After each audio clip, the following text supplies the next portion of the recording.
What do you think about that, Cage? Are they drafting off us? Am I live for real? Is this like recording? Cage gets worried when I finish our conversation from before and hit live. So with that, we want to welcome you guys back to another episode of Lucas, Tigers, and Bronze. And I like doing that, Cage. I think it's kind of fun. I think it piques the curiosity of our listeners. I have no control over it. So what's funny is, guys, just to give you a behind the scenes here as we get into episode 301, we switched over to StreamYard for, better audio, better recording capabilities and whatnot. But Andrew, he is literally the wizard. Like my little video we posted today. Thank you to production team on that one. I got Gingy Man for Come Up With Cage releasing tomorrow. Check out that video. It's a lot of fun. But he really is the wizard. He's controlling all the stuff. So, we come on and we get to bullshit a little bit for a minute or two before we hit record. I never know when we're starting until I see this little, hey, live red thing pop up in the top corner. And I'm like, are we recording? So if you ever hear like the things start with me laughing or me crying or me calling Andrew a name or him, making noises or whatever it is going on, it's because he has control over when this starts. And sometimes I'm like, Wait, you want me to answer what? Right now? Like, this is the episode, man. So anyway. It's a big day for Cage. It's a big day for Cage. So yesterday he lost 5.8 pounds, which is huge in a week. Not in a day, in a week. I said a week. Yeah. We're on record. But today is Cage's baby girl's birthday. So happy birthday on behalf of entire Luca Nation. We love you. We love your extended family. We love your family. So we feel like your extended family. May the 4th be with you is a big day in our house, and big this year because next year a teenager. So we're getting into some real problem years. We're getting into some real troubled waters. So today's our StarStock episode. And something I've seen, Cage, and we'll get into the data in just a second. There's way more transactions on the platform, specifically for graded cards. So Luca Nation, if you kind of thinking, where do I sell my cards? We've given you consignment places, but something to take a look at is send them into StarStock. Quick sales, more liquidity, more people buying. And from a buyer standpoint, Cage, I don't know if you saw it, people are accepting offers that are below eBay comps. Like I saw an Acuna PSA 10 sell for $206. And I think that's because it's kind of mutually beneficial. People save on taxes and shipping. There's no headache. And people get those $206 in their account basically instantly, and then they could go and transact again. So we'll get into the data. I got to return back. Before you jump into the data, really the to the point you're making, make offers. We've been saying make offers for a while because people have cards in StarStock. They might want to move. This is the time for it, right? And you'll see Sam's analysis. Andrew will bring that up, but you'll see a lot of prices on guys coming down for no reason. Like Markelle Fultz is somebody that he pointed out, right? And he's been injured the whole year. And his cards have been flat the whole year. And now they're down 50% week over week. Why? Markelle Fultz didn't re-injure himself. He didn't do anything on the court to make his prices go down. No, what happened there is people who have their money in the StarStock in basketball cards are now looking to maybe move them over to football cards in advance. Or maybe baseball cards as the baseball season is going. Markelle Fultz is not where they want to keep their money for the next couple of months while he's not going to be active at all. Same thing applies with your other cards. Like, check out the prices on Luka Prism PSA 10. They've sold for less than they've sold anywhere on eBay. So there are definitely bargains to be had here as people try to maneuver their portfolios around. So it's a great piece of advice. Especially in kind of a down market. Yep. It's a great piece of advice, guys. It gets lost in the shuffle because we got a lot of data here, who's hot, who's not, what the brands are, who's selling it. But yeah, people are, StarStock's a new thing, right? People are still, figuring out how to use it, figuring out what to do with their portfolios. And I've done it myself. I've taken 10-cent offers on cards just because, hey, I'd rather have 10 cents 50 times over and move that into a $5 card. So make offers, people accept them. There's also kind of cool cards. So, before we get into the data, there's a Larry Bird Magic Johnson card graded in a PSA 7. They have a PSA 7 and a PSA 9 in the vault. It's cool. You have the offer functionality, right? You could have an offer out there, and you could even think of it like this, right? Let's say you have a bit of a bankroll. Well, shoot an offer that's maybe 40-50% of the comps. And if someone needs to liquidate quick and they want to hit yes and accept that offer, there's some deals to be had. So I've been watching not just, the base cards that, kind of are everywhere. I've been watching the StarStock vault to see what kind of, vintage or, the Kobe's, the 90s cards have been pouring in to see, can I snag some deals at, 60, 70% of the value? And I think they're out there. Cage, which direction? You want to talk baseball? You want to talk football? You want to talk basketball? What are you feeling? What are you feeling today? There's a lot of data this month. I mean, baseball and basketball, what's funny about it is, sales breakdown. Baseball and basketball both went down week over week, slightly. The only sport that moved up is football. So before we get crazy on that, and also these are negligible moves, right? We're talking about a 3% increase in football and a 3% decrease in baseball, which is the first time we've seen that in about a month and a half. Baseball hasn't climbed. It's an important little data point that you're not going to get anywhere else. You're getting this only from StarStock and us delivering this data to you. It shows you that the cycles are changing. People are buying football now so early. And I think part of it is because the draft was last week. So you saw people, paying attention to football, and that's why football increased a little bit. I'm curious to see the next week when we present this, whether football continues to climb. And now we're just starting this, the football offseason buying is starting earlier and earlier. Here we are. This was the last week of April, and now it's the first week of May. People are going to start to buy football cards when baseball is a month into the season. It's pretty crazy. Basketball is slightly down. But I think, basketball will start to move up also because, the playoffs are going to start, right? I think the play-ins start on the 18th of May.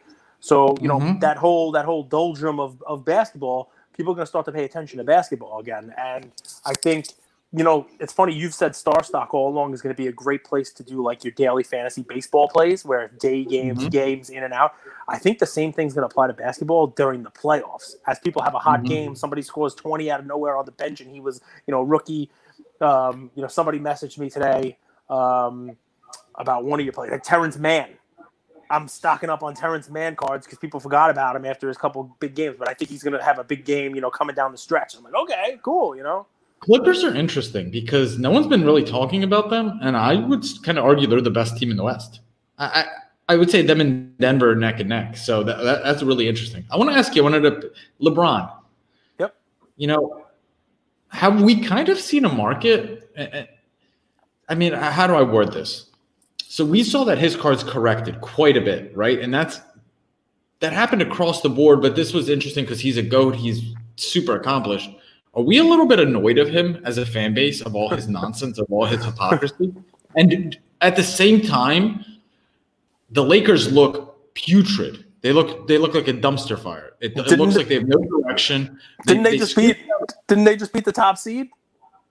Yeah, but did you watch the game? Yes, I did. I did. They squeaked out that win, and they basically left their entire effort out there. And Anthony Davis looks like he's playing on one leg. LeBron, I'm really interested in this team because they're boom or bust. I think they could get knocked out pretty quick if they. So a couple things, right? A couple things. It's still weird season-wise. They can't use the COVID excuse because last year they played through COVID bubble, and they got a championship, so they can't by the same token say that they're now crappy because of it. But if you watch Boston, it took some of those guys a while to get back from it and get healthy, right? So I heard today Dennis Schroeder is out 10 to 14 days for COVID. Right. LeBron came out and, listen, it's easy to make excuses after the fact, but LeBron came out today and said he's got ankle issues right now. I knew he was going to say that. I didn't see that. I knew that was coming. Yep. And that he's got, he's not at full strength and the whole deal. I'm surprised he came back at all. I guess they had to kind of get their flow going. Davis does not look like he's in full strength. And, it's weird when the best passes on your team and the most quality minutes are being put in by the 11th man off your bench, Mr. Gasol. They have 11 guys, and he's the 11th guy to come in the game, and he's the one who looks the best on your team. Is it time to buy some bargain rate Kyle Kuzma cards, as Sam is suggesting in his piece that comes later? Did he suggest that? I would stay. I'm staying far away from this Lakers team. Not only do they look banged up, it doesn't look like the vibe is right. Yeah, but Kuzma's cards have just tanked, right? So I think it was more of his stuff. Is Donovan Mitchell was one of his guys he talked about. Michael Porter Jr.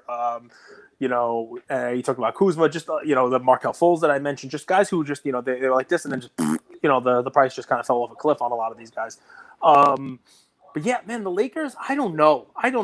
You're not gonna goad me into messing with the GOAT LeBron because, people just come after me. They just come after me if I say anything bad about LeBron. So I won't do it. But I mean, Michael Porter Jr., I can say whatever I want about, I guess. But LeBron, I'm trying to go a different direction. No, dude, if he's not healthy, he's not healthy. But, you made a great point about the Clippers. And it's what I've been saying in the weeks leading up to this. And it's just, I don't care that the Nuggets are on the top. I don't care that the Suns are on the top. I don't care that the Jazz are on the top. Those guys got to show me something. They got to show me they can win a series or two before I'm saying they come out of the West. So I like the Clippers. Normally I'd say it's the Lakers. But are we getting annoyed of LeBron? I love when he comes out and says stuff like, who created this crappy play-in thing, right? Didn't he? He said the guy who created this needs to be fired. And it's like, first off, why would you speak about someone like that? They got a job. They didn't do this to piss you off. They just want to create it. And second, you just complimented it 6 months ago. Yeah, Woj just came out and said LeBron expected to miss games on Thursday, Friday, the rest of the week, basically because of ankle issues. So yeah, I mean, listen, it's one of those things, right? Where when it works for you and it's in your favor, that's great. When it's not working for you, it sucks. So I mean, the bubble. What team got a better? There were plenty of teams that didn't love the bubble last year, and yet LeBron's team came out of that bubble and won the championship. And he's not gonna put an asterisk on his ring. He's not going to say this championship didn't count because some fool created this bubble scenario. There are plenty of people who didn't like the bubble, but now he's complaining. I think he's not going to play in the playoffs. I think it's going to be interesting. You might not see LeBron play again this season because I think when he knows he's defeated, he doesn't want that asterisk of he lost in the first round or whatever. So I said this during our Deshaun Watson episode a couple weeks ago, the same thing. I didn't think he'd come back at all, and I didn't think he'd win. I even made a real hot take that said I think he'd rather lose before he got to the finals than get to the finals and be 4-7 in the finals, because that's just he doesn't want to answer. He'd rather just not even get there. He'd rather just, remember 2 years ago with the Lakers, we were terrible. It's either all or nothing, which, I mean, come on. It's, like I said, it's a hot take, but I mean, he's out again. Came back, he's out again. The reason I bring this up, just to bring this full circle, this isn't another riff on LeBron, because people are genuinely looking at buying LeBron cards before the playoffs, right? And we've talked about it a little bit, and we have a little bit more, I guess, information from what we've seen. And I'm just, it's a huge gamble. I think I'll tee it up. I'll say it like that. It's a huge gamble to be buying LeBron cards right now, in my opinion. So, it's a tempered gamble because he's still a GOAT. It doesn't matter if he plays or not. Those cards are still blue chip assets and they've been beaten up. But you're right. They hit a bottom, it looks like, and they started to swing their way back up in anticipation of maybe them coming into the playoffs, him having a playoff run, and possibly winning a championship. That slight up might start ticking down in the offseason if he's, doesn't come back, if they don't make the playoffs, if he doesn't play in the playoffs, if they have an early exit, those kind of things, you might see. So it might be a tough time to buy now. But I don't know, risk reward there. What if he does come back and they win a championship? Correct. So it's a gamble. Let's keep rocking. Yep. RJ Barrett, Ja Morant. Who would you rather have on your team? Who's a better investment? Oh man, I know you're gonna go Barrett. I know there's a lot of people gonna go Barrett. It is close. It's a lot closer than anybody would have thought it was gonna be coming into this year, right? And I gotta tell you, I'm in New York. And I remember when that draft happened, and the Knicks, everybody was hoping they were getting Zion, but when they fell to 3, all of the pundits were like, "That's still okay. It's a 3-player draft. You don't want to be at 4." But there's 3 guys that are head and shoulders better than everybody else, and it was obviously the ones that went top 3. But if you watched Morant last year and, Zion got hurt, Ja played at an insane level, and, RJ was kind of lost. And, I've made my comments about RJ. He just looks kind of like, a little quiet, the game coming to him kind of deal. I got to tell you, this is a lot closer, and I know where you're going to go. But I'm still going to go Ja as a long-term hold, and here's why. Even with the great year that RJ's had, I know he's young. I know he's probably going to improve. I know the team is probably really, really good and going to get better, and et cetera. I don't see RJ as a number 1. I just don't. And he may grow into that, and I may be eating these words. I just haven't seen that yet. You know what I mean? I see him much happier standing at the 3-point line or on the other side while Randall creates, while they run the offense through Randall. And Randall's a great player. Nobody gave him any credit either. But I just see, R.J. Barrett as kind of like that Pippen, which, by the way, wasn't the top 50 players of all time. I use that as my thing, but Pippen to Jordan, I just see him as 1B type player on a team, whereas Ja, I see him as the 1A. I see him as, the ability to be the dominant player, flashy, explosive, in addition to, quality player, having those highlight reels that make him relevant from an investment standpoint. You see those, those clip-worthy moments where I don't remember seeing a cool dunk out of RJ. Like, RJ's game is quiet, man. Like, he reminds me of somebody who, it's perfect for my cardboard relevant segment, who's going to be good. He's going to be real good. He's going to grow into becoming a very good NBA player, but may not be as cardboard relevant as somebody like Ja can be. I've watched a lot of Ja. I wanted to believe in Ja. I think that we got a sort of product, but we didn't know what was inside of it. And what I mean by that is if you look at his plays, you're like, this guy's a freak. Like he flies through the air. His dunks are incredible. He's a highlight reel. But if you kind of look behind the curtain a little bit, he wasn't really even that good last year. He averaged 17 points a game, 7 assists, 4 rebounds. He was shooting 50% from the field, which is okay considering that most of his shots are dunks. And he was shooting 33% from 3. So he was never that good. You know what I mean? Like those are pretty average numbers. Yep. I think we just saw how he turned around the Grizzlies team. They were in playoff contention, and we saw those highlight dunks. And when we look behind the scenes, we're like, there's actually not much here. And then I've watched him this year. He actually looks a lot worse. I know his numbers. I mean, he has 19 points a game, but that's just because he's shooting way more. And I'm just like, and I watched the game yesterday versus the Knicks. By the way, the Knicks defend incredibly well. It's the first time in a long time I've seen a team defend this well in the NBA.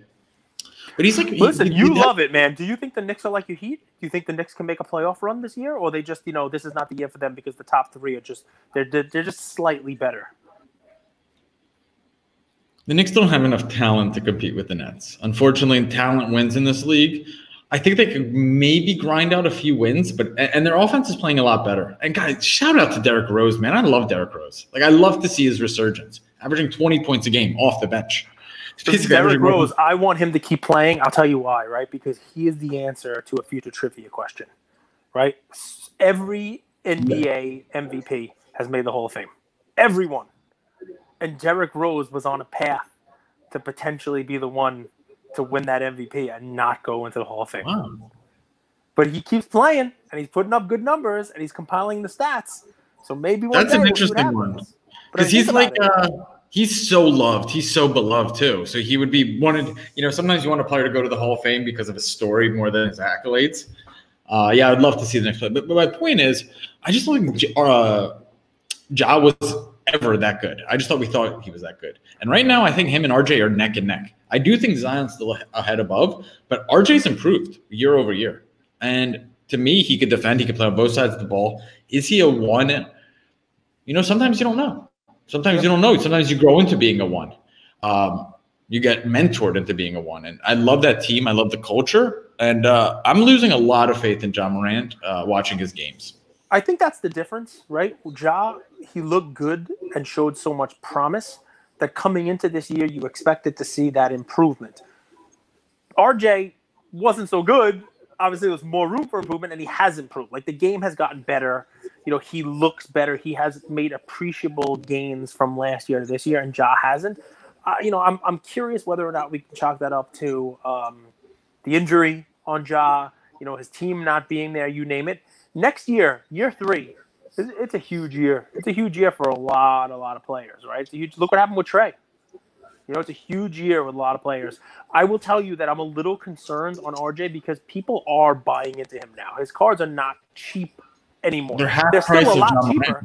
They're a lot cheaper than Ja. That's true, but they're not cheap anymore. Like, before the Knicks had this run, before he started doing his thing the last couple of months, he was significantly lower than that. Those times it was Ja, Zion, and everybody else, right? There's still room to run on him, but this is a guy who I could see repeating this year, next year, and people buying cards don't want to see that. And that would be good for the Knicks. Knicks would probably sign up for that if he. I would So if I were to give up like a StarStock play, and we've talked about graded cards a little bit and how it's a great place to buy a few graded cards. Like you don't have to buy all your graded cards on StarStock or all on eBay. I would recommend buying a few. I would take a look at RJ. I think that evens out. I think the Ja Morant has gotten beaten up so much, the PSA 10 Prism. I do think that RJ Barrett could be, if you buy it right now for $150, I do think it could be a $225 card, $250 by playoff time. And well, remember, think of what we're talking about, right? Think of what we're talking about. That's the same price as what we're talking about for a PSA 10 Miles Bridges card. You know what I mean? Like, RJ is top talent. Miles, you're probably seeing the ceiling on him. RJ, the ceiling is significantly higher. So think about, what 150 gets me. And, StarStock people, take a look at those graded cards that are on there, right? People have them for sale.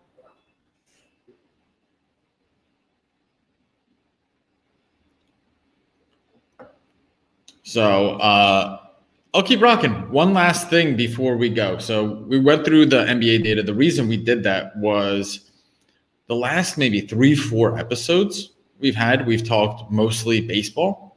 And with NBA playoffs coming around, at least I personally feel that you're going to start seeing a lot more volume. Not necessarily that every Prism card is going to go up or every Prism card is going to go down, kind of as we've seen the last few weeks in the market. I think we're just going to see a bit more volatility. And a guy, Cage, I don't know if you're still with me or you're going to be coming back. I know he had to jump off for a business call. It was Kevin Porter Jr. And I'm surprised to see that his cards had such an increase, given the fact that we know that Houston's rebuilding. They're not going to be anywhere near the playoff race. And yet people were buying his cards. He was third on top 5 players by sales value in the last week. And sure, he had an amazing game. I think it was like a 50-10 game or something like that. And it's impressive, but just because and maybe that just shows the market, actually, guys. Like maybe that just shows that what's going to happen during playoff time when a Jason Tatum or a Luka or even a Trey or if the Pelicans get into the playoffs, Zion goes up for big numbers, you're going to see these volatility spikes. So it absolutely can happen. I'm excited to see it happen.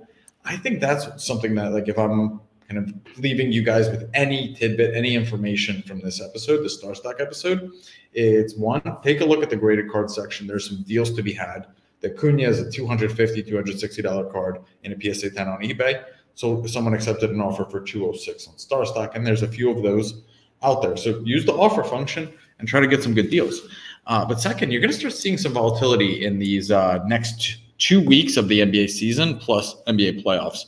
Very similar to what we saw with the bubble, except what I think is significantly better now about StarStock than last bubble time is they have more cards, they have more liquidity, they have more action, they have more activity.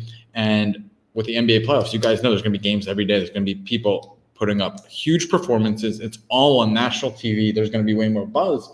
And I would take a look and try to get to know 1, 2, 3 players who are under the radar, understand the marketplace, and really be prepared for this bubble time and playoffs for NBA. I think there's going to be an opportunity on StarStock to do some damage, especially as baseball is kind of tapering off, it's lost its preseason or opening day hype. And now it's kind of the middle of the year, and sure, you're going to see some movement, but a lot of the movements have already been priced in. And I would take a look at NBA right now for a resurgence in volatility. Love you, Luca Nation. Hope you enjoyed this episode.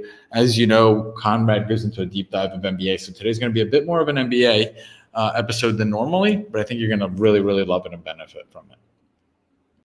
All right. What's up, Luca Nation? How's it going? It's Luca Nation Conrad here. I actually have to get myself set up with the microphone here. There we go.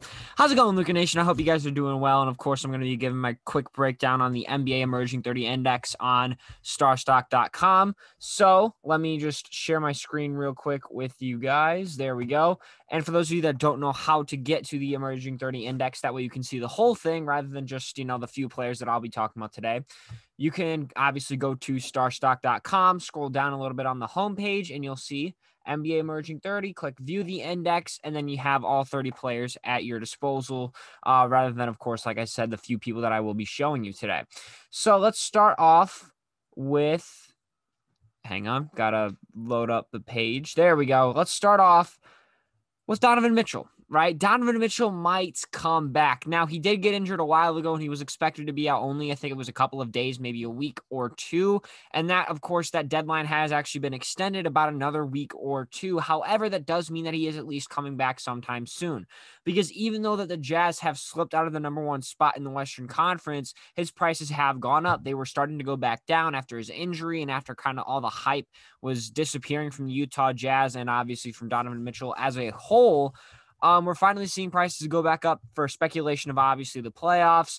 His prices were previously dipping, and of course, he's potentially returning from his injury within a couple of weeks, hopefully 1 or 2 at the minimum, right? And so in my opinion, that's why prices are going up. But what's really important to note is the fact that prices are still at their peak, or at least around their peak, meaning it is still a very high risk investment, even after a nearly 20% dip like we saw over the previous 2 weeks before this week. So for those of you that are considering investing in Mitchell, a little bit risky to do so right now, but if you do believe in him and you believe in the Jazz that much, then of course it might be worth taking a little bit of a gamble on, right? Second player we're going to be talking about today is Kelden Johnson. His hype, just like I was talking about with Donovan Mitchell and the Utah Jazz, the kind of hype that was around them before, the hype that Kelden Johnson had is gone. No one is talking about this kid anymore, and honestly kind of for good reason, right? So both the Spurs and Kelden Johnson started the season on a hot streak. I think the Spurs at their peak were like the 4th or the 5th seed in loaded Western Conference. Kelden Johnson was averaging 18, 19 points a game, good efficiency. I want to say like 8 rebounds to go with it, solid defense. Overall, looked like a borderline all-star caliber player. But now the Spurs are the 10th seed in the Western Conference, and Kelden Johnson is no longer looking like a borderline all-star like I was talking about before. I think he's only averaging about 12 or 13 points a game, 6 rebounds. Not exactly the same production that we saw before when the season was first beginning.